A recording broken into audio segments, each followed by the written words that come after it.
Hello everyone. Welcome to my YouTube channel Makin Stock. तो friends, ये आप लोगों का यूपीआर विनर जे एग्ज़ाम होने वाला है। तो ये आप लोगों के लिए मैं 200 क्वेश्चन का मॉक टेस्ट लेके आया हूँ, जो आपको मैं एग्जैक्ट एग्जाम पैटर्न पे आपको क्वेश्चन में सॉल्व कराऊंगा। प्लीज़ वीडियो को पूरा देखिएगा, क्योंकि हर एक क्वेश्चन आपके लिए इम्पोर्टेंट हो सकता है। हर एक क्वेश्चन में आप कुछ नया सीखने को मिलेंगे, और क्या पता कि यही सेम क्वेश्चन आपको एग्जाम में भी देखने को मिले। तो पूरा कंप्लीट पेपर 200 क्वेश्चन का पेपर होगा। इस पेपर को मैं आपको 4 पार्ट में सॉल्व कराऊंगा। तो ये आपका पार्ट नंबर 1 है, जिसमें मैं question number 1 to question number 50 solve कराऊंगा। मैंने टेलीग्राम ग्रुप पे एक पोल क्रिएट किया था, वहाँ मैंने आप सभी से ये पूछा था कि आप लोगों को लाइव वीडियो चाहिए या रिकॉर्डेड वीडियो चाहिए। तो मैक्सिमम लोगों ने जो है रिकॉर्डेड वीडियो की डिमांड की, इसलिए मैं आप लोगों के लिए ये रिकॉर्डेड वीडियो लेके आया हूँ। प्लीज़ हर एक क्वेश्चन को देखिएगा, अच्छे से क्वेश्चन को समझिएगा। उसके बाद अब अपना आंसर देने का ट्राई करिएगा। उसके बाद मैं आप लोगों को वीडियो को पॉज कर दिएगा, अपना आंसर दीजिएगा। उसके बाद वीडियो को प्ले करके फिर उसका आंसर देखिएगा कि आपने जो आंसर दिया वो सही है या गलत। उसके बाद मैं आपको सेकंड पार्ट अपलोड कर दूंगा, जिसमें मैं 51 से 100 क्वेश्चन सॉल्व करेंगे हम लोग। उसके बाद थर्ड पार्ट आपका होगा 101 क्वेश्चन से 150 क्वेश्चन। उसके बाद आपका फोर्थ पार्ट रहेगा 151 क्वेश्चन से 200 क्वेश्चन। तो आप सभी से रिक्वेस्ट करता हूँ, आप लोगों का ये एग्जाम का फाइनल डेज है, तो प्लीज़ अपनी प्रिपरेशन को अच्छे से करिए और हर एक क्वेश्चन को अच्छे से समझिएगा, अच्छे से सॉल्व करिएगा। ठीक है, चलिए आगे बढ़ते हैं वीडियो और देखते हैं हमारा फर्स्ट क्वेश्चन क्या है। तो फर्स्ट क्वेश्चन फ्रेंड्स, आपका सबसे इंपॉर्टेंट क्वेश्चन है आयरन कार्बन इक्विलिब्रियम डायग्राम का। मैंने कई पेपर्स में इस क्वेश्चन को सॉल्व कराया है। तो फ्रेंड्स, इस क्वेश्चन को आप अब तक आपको ये क्वेश्चन याद हो गया होगा। क्या बोलता है? ए स्टील कंटेनिंग 0.8% कार्बन। मतलब हमारे स्टील में 0.8% कार्बन है, तो वो हमारा कौन सा स्टील होगा? ए, बी, सी या डी? तो फ्रेंड, मैंने आप लोगों को iron carbon equivalent diagram already explain किया था, जहाँ पे ये 0.76% होता है। एक्चुअली में अगर एग्जैक्ट देखा जाए तो ये आपका 0.76% होता है। तो जो स्टील हमारा 0.76 बोलते हैं या उसको हम 0.8 बोलते हैं, तो जो स्टील हमारा 0.8% कार्बन पे होता है उसको हम बोलते हैं यूटेक्टोइड स्टील। ठीक है, तो इस क्वेश्चन का ऑप्शन नंबर आपका ए वाला सही हो जाएगा, यूटेक्टोइड स्टील। आपसे एग्जाम में दो क्वेश्चन पूछता है कि अगर किसी स्टील में कार्बन की मात्रा 0.8% कम है तो उसको हम क्या बोलेंगे, या 0.8% से अधिक है तो उसको हम क्या बोलेंगे। तो आपको मैं अपना iron carbon equilibrium diagram explain करता हूँ। तो ये देखिए, आपके सामने आयरन कार्बन इक्विलिब्रियम डायग्राम आ गया है। तो एक्स एक्सिस पे आपको कंपोजिशन है, वेट परसेंटेज कार्बन, और वाई एक्सिस पे आपका जो है टेम्परेचर है डिग्री सेंटीग्रेड में। ठीक है, तो यहाँ पे आप देखिए, यहाँ पे आपको दिया हुआ है 0.76% कार्बन। ठीक है, तो मतलब यहाँ पे क्या है, 0.76 मतलब या तो 0.8 की बात कर सकते हैं। ठीक है, एग्जैक्ट 0.8 यहाँ पे आपसे एग्जाम में आता है। तो ये लेकिन एग्जैक्ट क्या होता है आपका, ये 0.76 होता है। तो यहाँ पे जो हमको स्टील मिलता है उसको हम बोलते हैं यूटेक्टोइड स्टील। ठीक है, इसको हम बोलते हैं यूटेक्टोइड स्टील। और अगर इसकी मात्रा 0.76 से कम है तो जो स्टील का नाम होता है वो होता है आपका हाइपो यूटेक्टोइड स्टील। और 0.76 या 0.8 से अधिक वाले को हम बोलते हैं हाइपर यूटेक्टोइड स्टील। ठीक है, जो तीन क्वेश्चन आप अच्छे से याद कर लीजिए, हर बार एग्जाम में क्वेश्चन पूछा जाता है इससे। चलिए बढ़ते हैं अगले क्वेश्चन से। तो अगला क्वेश्चन है, corrosion resistance of steel is increase by adding. हमें अपने स्टील का कोरोजन रेजिस्टेंस इंक्रीज करना है, तो हम उसको क्या ऐड करके इंक्रीज कर सकते हैं। तो आप सभी ध्यान रखिएगा, हम कोरोजन रेजिस्टेंस को इंक्रीज करने के लिए क्रोमियम और निकिल को ऐड करते हैं स्टील में। ठीक है, तो इस क्वेश्चन का ऑप्शन नंबर आपका ए वाला सही हो जाएगा। बढ़ते हैं अपने अगले क्वेश्चन से। हमारा क्वेश्चन नंबर थर्ड है, addition of sulphur to stainless steel increases which of the following. मतलब अगर हम स्टेनलेस स्टील में सल्फर को ऐड करते हैं तो उसमें से कौन सी प्रॉपर्टी में इंक्रीमेंट होता है? मशीनेबिलिटी, हार्डनेस, फियर रेजिस्टेंस या कोरोजन रेजिस्टेंस। तो ध्यान रखिएगा, सल्फर को ऐड करने से आपका स्टेनलेस स्टील में उसकी मशीनेबिलिटी अच्छी हो जाती है। ठीक है, मतलब स्टील की मशीनेबिलिटी यहाँ पे अच्छी हो जाती है। अगर हम कुछ इंपॉर्टेंट एलिमेंट्स की बात करें जिनको हम स्टील में ऐड करते हैं, तो देखिए पहला हम सल्फर। सल्फर को मैंने ऑलरेडी आपको क्वेश्चन से हेल्प से एक्सप्लेन कर दिया कि सल्फर को ऐड करने से मशीनेबिलिटी इंक्रीज करती है। ठीक है, अगर हम सेकंड एलिमेंट की बात करें तो हमारा सेकंड एलिमेंट है क्रोमियम। तो क्रोमियम को ऐड करने से क्या होता है फ्रेंड, क्रोमियम को ऐड करने से आपकी टफनेस, हार्डनेस और वियर रेजिस्टेंस आपका स्टील का बढ़ जाता है। ठीक है, इसको जब याद रखिएगा आप लोग। अगर हम थर्ड पॉइंट बात करें तो आपका थर्ड एलिमेंट है कॉपर। तो कॉपर को ऐड करने से कोरोजन रेजिस्टेंस और उसकी हार्डनेस बढ़ती है स्टील की। ठीक है, फोर्थ हम बात करें मैग्नीज की। तो मैग्नीज को ऐड करने से क्या होता है, it will increase high temperature strength, wear resistance, ductility and hardenability. ठीक है, तो मैग्नीज को ऐड करने से उसका high temperature strength, wear resistance, ductility और हार्डनेबिलिटी हमारे स्टील की इंक्रीज हो जाती है। अगला एलिमेंट हमारा निकिल। तो निकिल को ऐड करने से क्या होता है फ्रेंड, निकिल को ऐड करने से उसकी कोरोजन रेजिस्टेंस, ऑक्सीडेशन रेजिस्टेंस और उसकी स्ट्रेंथ में इंक्रीमेंट होता है। हमारा लास्ट एलिमेंट की बात करें तो सिलिकॉन। तो सिलिकॉन को ऐड करने से क्या होता है फ्रेंड, सिलिकॉन को ऐड करने से उसका मैग्नेटिज्म और उसके स्ट्रेंथ में इंक्रीमेंट होता है। तो यहाँ पे कुछ इंपॉर्टेंट एलॉइंग एलिमेंट्स हैं जो हम स्टील में ऐड करते हैं और हमें उससे क्या इफेक्ट मिलते हैं, हमें उसको याद रखना है, क्योंकि एग्जाम में आपको क्वेश्चन देखने को मिलेगा इससे। बढ़ते हैं अपने अगले क्वेश्चन पे। हमारा अगला क्वेश्चन है, the फेटिक life of A part can be improve bye. तो देखिए, फेटिक एक होता है हमारा फेटिक फेलियर और एक होता है हमारा क्रीप फेलियर, उसके बारे में हम बाद में डिस्कस करेंगे। पहले यहाँ ये देख लेते हैं कि क्या पूछ रहा है कि आपके सामने 4 प्रोसेस दिया हुआ है, इसमें से किस प्रोसेस की हेल्प से हम अपने इक्विपमेंट की फेटिक लाइफ को इंक्रीज कर सकते हैं। तो ध्यान रखिएगा, फेटिक लाइफ को इम्प्रूव करने के लिए हम अपने इक्विपमेंट में शॉर्ट पिनिंग कराते हैं। तो अभी आगे आपको शॉर्ट पिनिंग एक्सप्लेन करता हूँ, उसके बाद मैं आपको फेटिक और क्रीप भी एक्सप्लेन करूंगा। पहले हम देख लेते हैं कि फेटिक क्या होता है, ठीक है। तो फेटिक में ध्यान रखिएगा, आपका फेटिक आपको एक ऐसा फेलियर होता है जहाँ पे अगर कोई भी हमारा मटेरियल फेल होता है तो वहाँ पे उसका मेन रीजन होता है साइक्लिक स्ट्रेस, ठीक है। तो अगर किसी बॉडी में साइक्लिक स्ट्रेस लग रहा है और वहाँ पे जो हमारा मटेरियल फेल होता है तो उसको हम बोलते हैं फेटिक फेलियर। अगर हम बात करें क्रीप की, तो क्रीप एक ऐसा फेलर होता है जो आपका टाइम डिपेंडेंट होता है, ठीक है। क्रीप जो फेलर आपका टाइम डिपेंडेंट फेलर होता है। तो आपको ये 2 वर्ड याद रखना है, क्रीप के केस में टाइम डिपेंडेंट और फेटिक के केस में साइक्लिक स्ट्रेस। तो क्रीप में क्या होता है, हमारा जो प्लास्टिक डिफॉर्मेशन का स्लो राइज होता है और शियर स्ट्रेस के एक्शन में जो हमारा मटेरियल जो है फेल कर जाता है, ठीक है। तो ये होता है आपका क्रीप। तो आपको फेटिक और क्रीप दोनों आपको अच्छे से याद रखना है। अब हम बात करते हैं शॉर्ट पिनिंग की। तो फ्रेंड्स, शॉर्ट पिनिंग में क्या होता है, शॉर्ट पिनिंग एक्चुअली देखा जाए तो ये आपका कोल्ड वर्किंग प्रोसेस होता है, ठीक है। आपका शॉर्ट पिनिंग जो होता है आपका कोल्ड वर्किंग प्रोसेस होता है, जिसमें हम अपने फिनिश्ड मेटल पार्ट्स पे शॉर्ट पिनिंग कराते हैं उसकी फेटिक और स्ट्रेस कोरोजन रेजिस्टेंस को इंक्रीज करने के लिए, ठीक। शॉर्ट पिनिंग क्या करते हैं फ्रेंड, शॉर्ट पिनिंग में एक स्मॉल स्फेरिकल शॉर्ट मतलब एक स्मॉल स्फेरिकल बॉल्स होती है, उसको हम अपने सरफेस, मान लीजिए हमारा कोई फिनिश मेटल पार्ट्स है, तो इसके ऊपर हम जो है नोजल की हेल्प से एक स्टील की स्मॉल स्मॉल छोटी छोटी बॉल्स को बहुत ही हाई वेलोसिटी में स्ट्राइक कराते हैं, जिसके कारण यहाँ पे जो है उसकी सरफेस की जो उसकी फेटिक स्ट्रेंथ है और कोरोजन रेजिस्टेंस है वहाँ पे वो जो है इंक्रीज हो जाता है। तो ये आपका होता है शॉर्ट पेनिंग का प्रोसेस, ठीक है। इसको आप लोग याद रखिएगा। चलिए बढ़ते हैं अपने अगले क्वेश्चन पर। तो हमारा अगला क्वेश्चन है question number 5, the property of material which enables it to resist fracture due to high impact load, ठीक है। तो अगर हम किसी बॉडी पे इम्पैक्ट लोड पड़ रहा है तो ऐसी कौन सी प्रॉपर्टी होती है जो उसके फ्रैक्चर को रजिस्ट कराती है। तो फिर ध्यान रखिएगा, उस प्रॉपर्टी को हम बोलते हैं टफनेस, ठीक है। टफनेस एक ऐसी प्रॉपर्टी होती है जो किसी मटेरियल पे अगर कोई इम्पैक्ट लोड पड़ रहा है तो उसको फ्रैक्चर होने से उसको रोकती है, ठीक। तो इस क्वेश्चन का ऑप्शन नंबर आपका डी वाला से हो जाएगा, टफनेस। बात करते हैं अपने कुछ इंपॉर्टेंट प्रॉपर्टीज की जिससे एग्जाम में क्वेश्चन आता है। आपको पहला स्ट्रेंथ, तो स्ट्रेंथ फ्रेंड्स आपकी एक मटेरियल की इंटरनल प्रॉपर्टी होती है, जो अगर हम किसी बॉडी पे एक्सटर्नल फोर्स लगाते हैं तो उस बॉडी के शेप में और उसके डायमेंशन में चेंज होने से बॉडी को रोकती है, तो उसको हम बोलते हैं स्ट्रेंथ। हम बात करते हैं रेजिलियंस की। तो फ्रेंड, रेजिलियंस जो होता है आपका, वो टोटल स्ट्रेन एनर्जी होती है जो बॉडी में स्टोर होती है गिवन वॉल्यूम में with in the elastic limit. तो फ्रेंड, ये आपकी डायरेक्ट डिफिनीशन एग्जाम में आई है, ठीक है। Resilience is a total strain energy which is stored in a given volume of a material within a elastic limit। तो इसको आप लोग याद रखना है। बाकी 2 प्रॉपर्टी बचती है आपकी, डक्टिलिटी और मेलिबिलिटी। तो आपको ध्यान रखना है, अगर क्वेश्चन में बोलता है कि अगर किसी बॉडी को हम थिन वायर फॉर्म में ड्रॉ कर लेते हैं, ठीक है, अगर किसी बॉडी को हम थिन वायर फॉर्म में ड्रॉ कर लेते हैं तो उस प्रॉपर्टी को हम बोलते हैं डक्टिलिटी। अगर किसी बॉडी को हैमर करके थिन शीट्स में ड्रॉ कर लेते हैं तो उस प्रॉपर्टी को हम बोलते हैं मेलिबिलिटी, ठीक है। तो आपको ये चारों प्रॉपर्टी अच्छे से याद रखनी है। बात करते हैं अपने अगले क्वेश्चन की। तो हमारा अगला क्वेश्चन है, रेल्स आर वेल्डेड बाय। तो रेल्स की वेल्डिंग हम किसकी हेल्प से करते हैं, सबसे इंपॉर्टेंट क्वेश्चन है, सबसे इजी क्वेश्चन है, थर्मिट वेल्डिंग। थर्मिट वेल्डिंग क्या होती है और थर्मिट वेल्डिंग में जो हम 2 मिक्सचर का इस्तेमाल करते हैं उनका रेशियो क्या होता है, इससे एग्जाम में क्वेश्चन आया हुआ है। अगर हम बात करते हैं थर्मिट वेल्डिंग की, तो थर्मिट वेल्डिंग एक आपका एक्सोथर्मिक केमिकल रिएक्शन होता है, ये आपको ध्यान रखना है, ठीक है। एक आपका ये एक्सोथर्मिक केमिकल रिएक्शन होता है, इसमें हम जो है जो हीट हमको यहाँ मिलती है उस हीट की हेल्प से हम अपना वेल्डिंग प्रोसेस को कंप्लीट कराते हैं। और यहाँ पे जो कंपोनेंट का इस्तेमाल होता है वो उसको हम बोलते हैं थर्मिट। और थर्मिट क्या होता है फ्रेंड आपका, थर्मिट आपका मेटल ऑक्साइड और एल्यूमिनियम पाउडर का मिक्सचर होता है, ठीक है। तो यहाँ पे आपको 3 चीज ध्यान रखनी है कि थर्मिट वेल्डिंग की हेल्प से हम रेल्स की वेल्डिंग करते हैं। थर्मिट वेल्डिंग में जो कंपोनेंट इस्तेमाल करते हैं वेल्डिंग करने के लिए उसको हम थर्मिट बोलते हैं। थर्मिट वेल्डिंग आपका एक्सोथर्मिक केमिकल रिएक्शन होता है और जो आपका मिक्सचर होता है थर्मिट का वो आपका मेटल ऑक्साइड और एल्यूमिनियम पाउडर का होता है। अब अगले क्वेश्चन की हेल्प से हम समझेंगे कि मेटल ऑक्साइड और एल्यूमिनियम पाउडर का रेशियो कितना रहता है।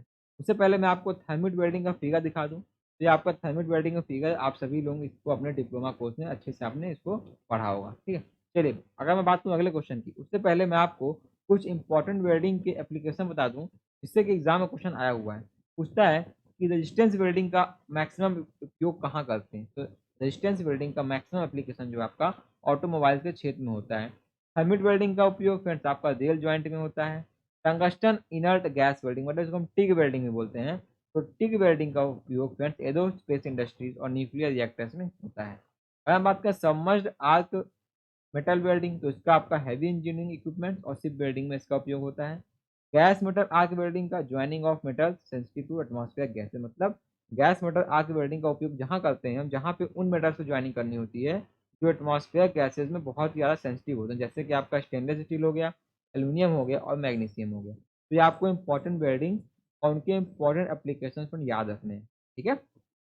बात करते हैं फिर हम अगले अपने क्वेश्चन की। हमारा अगला क्वेश्चन है the ratio of aluminium and iron oxide in thermit welding. तो थर्मिट वेल्डिंग में आयरन ऑक्साइड और एल्युमिनियम का रेशियो कितना होता है? तो आपका 3:1 में होता है। आप लोगों को ध्यान रखिएगा, ठीक है।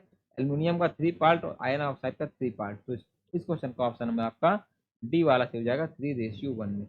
बात करते हैं अपने अगले क्वेश्चन की। तो हमारा अगला क्वेश्चन है अकॉर्डिंग टू फैंस, सबसे इजी क्वेश्चन है, मैंने ऑलरेडी आपको बहुत बार एक्सप्लेन किया हुआ है। क्या है?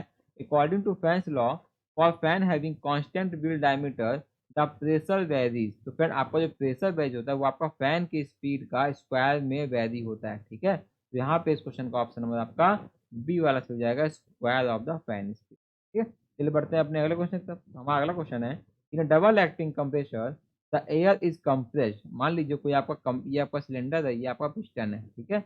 ये आपका पिस्टन मान लेते हैं, ये आपका सिलेंडर। जब सिलेंडर के दोनों साइड से हम एयर का कंप्रेसर करते हैं तो उसको हम बोलते हैं डबल एक्टिंग कंप्रेसर। तो यहाँ पे कौन सा ऑप्शन सही होगा? ऑप्शन नंबर सी देखिए क्या लिखा हुआ है, in a single cylinder on both sides of the piston. Piston के इस साइड भी और पिस्टन के इस साइड भी हमारा एयर कंप्रेसर का वर्क होता है। तो ऐसे को हम बोलते हैं डबल एक्टिंग कंप्रेसर, ठीक है।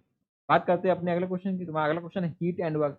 फ्रेंड आप लोगों को अब तक याद हो गया होगा कि हमारा हीट एंड वर्क कौन सा प्रॉपर्टी है या कौन सा फंक्शन। पहली बार हीट एंड वर्क तो प्रॉपर्टी नहीं है बट ये आपका फंक्शन है, ठीक है।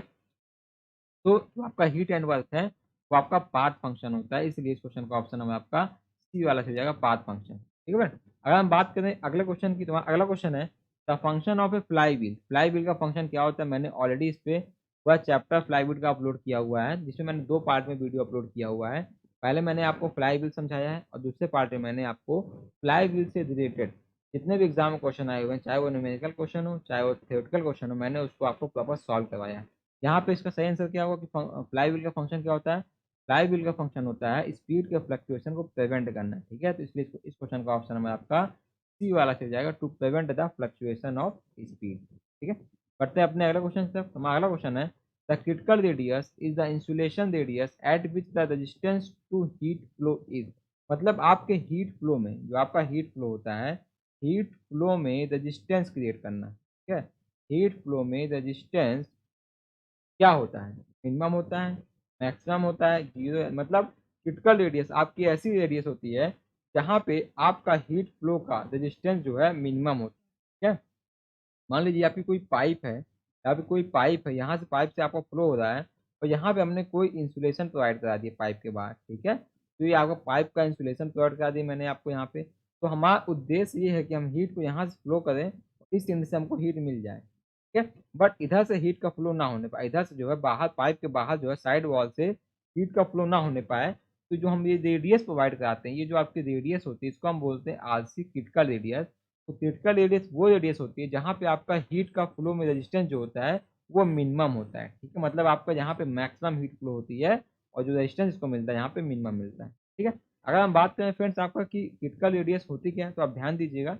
ये देखिए ये आपका है, ये आपकी पाइप है और ये आपका R1 R2 रखा गया है और ये आपकी होती है क्रिटिकल रेडियस। देखिए जैसे जैसे आप रेडियस को बढ़ाएंगे तो हीट का फ्लो तो इंक्रीज करेगा, बट कुछ टाइम बाद आपका हीट का फ्लो जो है डिक्रीज करने लगता है। तो एक क्रिटिकल रेडियस आपका एक यूनिक रेडियस होता है। ऐसा नहीं होता है कि आप पाइप में जितना भी इंसुलेशन इंक्रीज करते हैं, ऐसा कुछ नहीं होता है।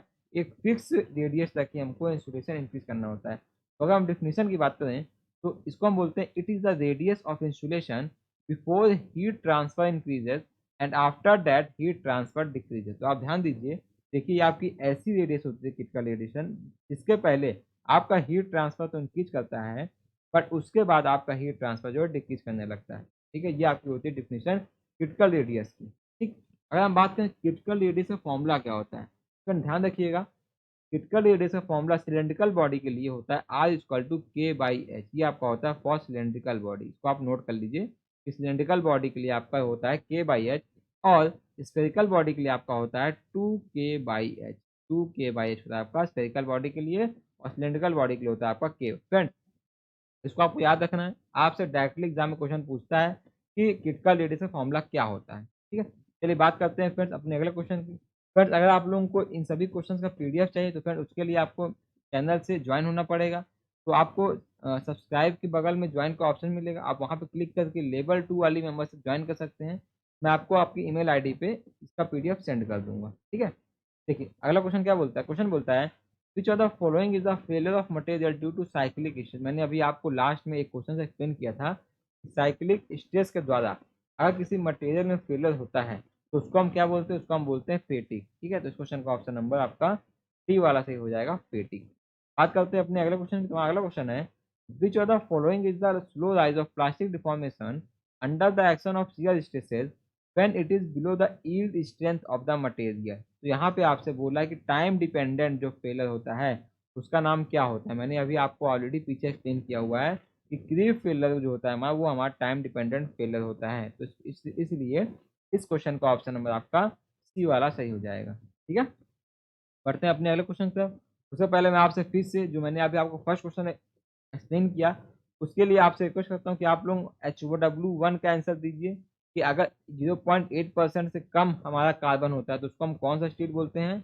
और HW2 का आप लोग कमेंट करिए, HW2 लिख के कमेंट करिए कि 0.8% से जिसका अधिक होता है कार्बन स्टील में, उस स्टील को हम क्या बोलते हैं। ठीक है, तो आई होप आप लोग कमेंट करेंगे, प्लीज़ टाइम निकालिए, कमेंट करिए, आपको यह हमेशा के लिए याद हो जाएगा। चलिए बढ़ते हैं आगे। तो हमारा अगला क्वेश्चन है क्वेश्चन नंबर 15।